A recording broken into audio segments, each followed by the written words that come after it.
1884. A farmhouse kitchen in the hills of Vermont. The first week of November. The first hard frost came in the night. A woman is already at her kitchen table. Before the sun is up, she has been putting food away since August. Rows of glass jars line the cellar shelves below her. A barrel of salt pork sits in the corner. Apples are drying on strings across the rafters. Cabbages are buried in a pit of straw behind the house. She is not cooking. She is racing. Because in these hills, winter lasts 5 months, and nothing grows, and nothing can be bought. Everything her family will eat between now and May is already in this house, or it is not coming. If she has done her work, they eat. If she has fallen short, they will know it in February, when the shelves go bare. There is no store, there is no truck, there is no refrigerator, and will not be one in her lifetime. There is only what she has preserved. And she knows how to make food last through a winter using nothing but salt, smoke, cold, and time. These are 15 of the ways Americans kept food from spoiling before the refrigerator existed. Most of them are completely lost now. Number 11 kept eggs fresh for 6 months, without a cellar, a fridge, or a single chemical you would fear. Number 3 was so valuable that empires taxed it and wars were fought over it.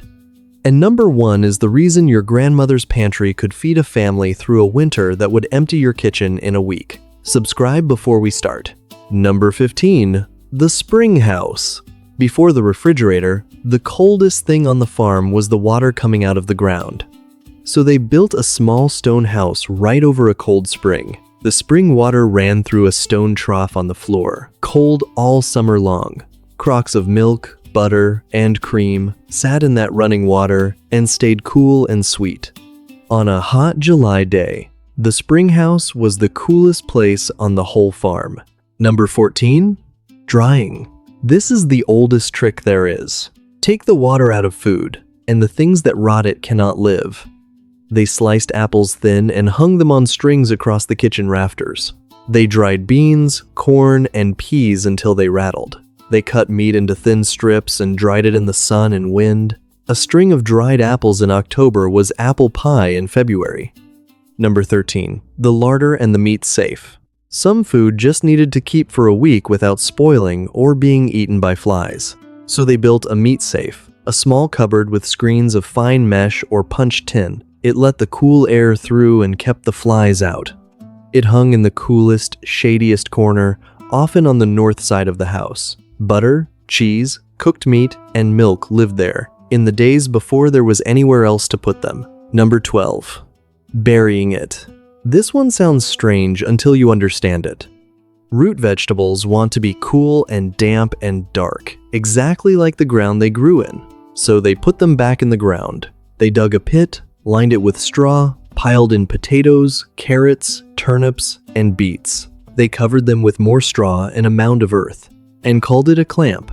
The vegetables sat there, cold but not frozen, all winter, and the family took out what they needed. Number 11, eggs that lasted 6 months. Hens lay well in summer, and hardly at all in the dead of winter, which is when you want them most. So they saved the summer eggs. They filled a crock with a solution called water glass, a syrupy liquid that sealed the shell against the air. Fresh, unwashed eggs went down into it and were forgotten. 6, 7, 8 months later, they came out of that crock still good to eat. No cold, no chemicals you would fear, just a sealed shell and a cool corner. A skill almost nobody alive has ever seen done. Number 10, pickling in vinegar. Vinegar is acid, and most of the things that spoil food cannot survive in acid, so they drowned food in it. Cucumbers, onions, beets, eggs, even cuts of meat went into crocks, and jars of spiced vinegar. It kept for months, and it tasted sharp and bright in the middle of a gray winter. A jar of pickles was not a side dish. It was a way to eat summer in January. Number 9, fermentation in a stone crock. This one seems like magic, but it is careful science. You take cabbage, shred it, pack it in a crock with salt, and press it down under its own juice. Good bacteria go to work and turn it sour, and sour food does not rot. That is sauerkraut. The same trick made brined pickles and kept them for a year. A crock of kraut in the cellar was food and health all winter, in an age with no word for vitamin. They did not know why it worked. They only knew that it did. Number 8. Sugar and the miracle of honey. Sugar preserves food the same way salt does. It pulls the water out and starves the rot. So they cooked fruit down with sugar into jams, jellies, and thick fruit butters, sealed in jars. And then there was honey, the strangest preservative of all. Honey never spoils. Sealed jars of honey have been found in ancient tombs, thousands of years old, and were still good. A hive in the yard was a jar of sweetness that would outlast the person who gathered it. Number 7. Sealing it under fat.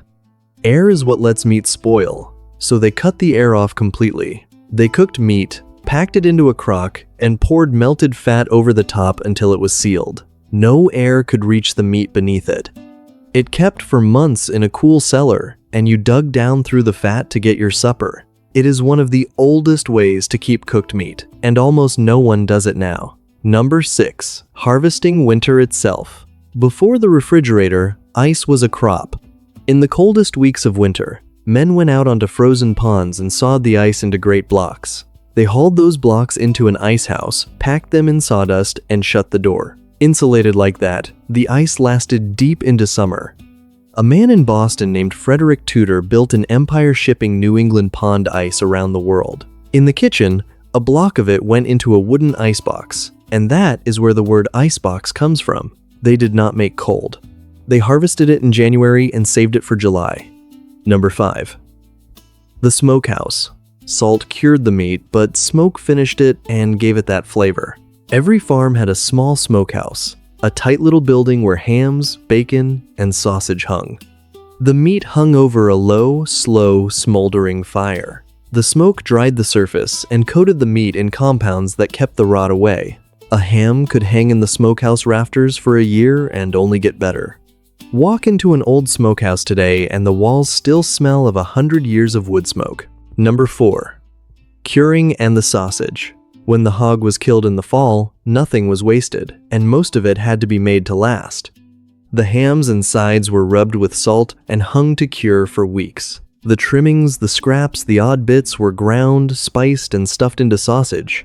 Some sausage was smoked, some was dried hard as wood, some was sealed under fat. One hog was turned into a winter's worth of meat in a dozen different forms. Number 3. Salt, the king of them all. If you could keep only one thing, you kept salt. Salt pulls the water out of meat and fish, and without water, the rot cannot begin. Salt pork, salt beef, salt cod-fed armies, navies, and whole nations for centuries. When beef was packed in coarse grains of salt, the grains were called corns, and that is why we still say corned beef. Salt was so valuable that empires taxed it and wars were fought to control it. A barrel of salt pork in the cellar was a family's insurance against a hungry winter. Every other method was a luxury. Salt was survival. Number 2. Canning and the jar that changed everything. In the early 1800s, in France, a man named Nicolas Appert discovered that food sealed in a jar and heated would keep for a very long time. He did not know why. It would be decades before anyone understood the science, but it worked. And it changed the world. Then, in 1858, an American named John Mason patented a glass jar with a screw-on lid that sealed tight. Suddenly, every farm kitchen could put up the entire summer garden in glass. Tomatoes, beans, peaches, meat, all of it sealed on a cellar shelf, waiting for winter. The rows of glass jars glowing in a cellar are the most iconic sight of a self-sufficient American home. And it all came from one jar and one good lid. Number 1. The root cellar. This is the one that ties it all together. A root cellar is a room dug into the earth, where the ground itself holds the temperature steady all year. Down there, it stays around 40 to 50 degrees, winter and summer, with no power and no machine. And down there went everything.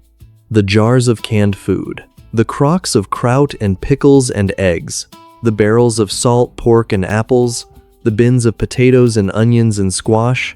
The root cellar was the beating heart of a self-sufficient home.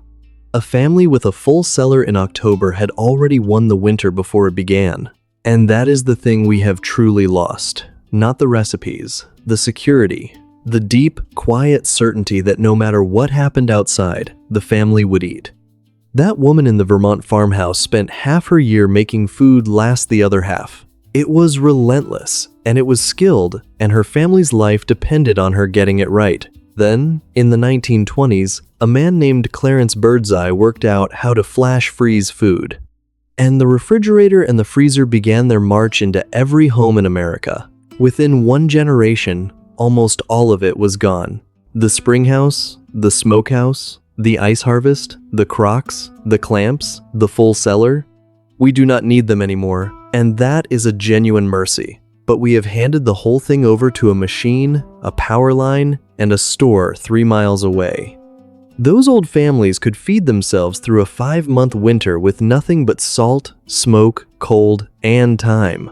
Most of us could not last a month if the truck stopped coming. The knowledge is not hard, it is just forgotten. And it is worth remembering. If you want more of what America used to know, subscribe. We are digging it back out, one skill at a time.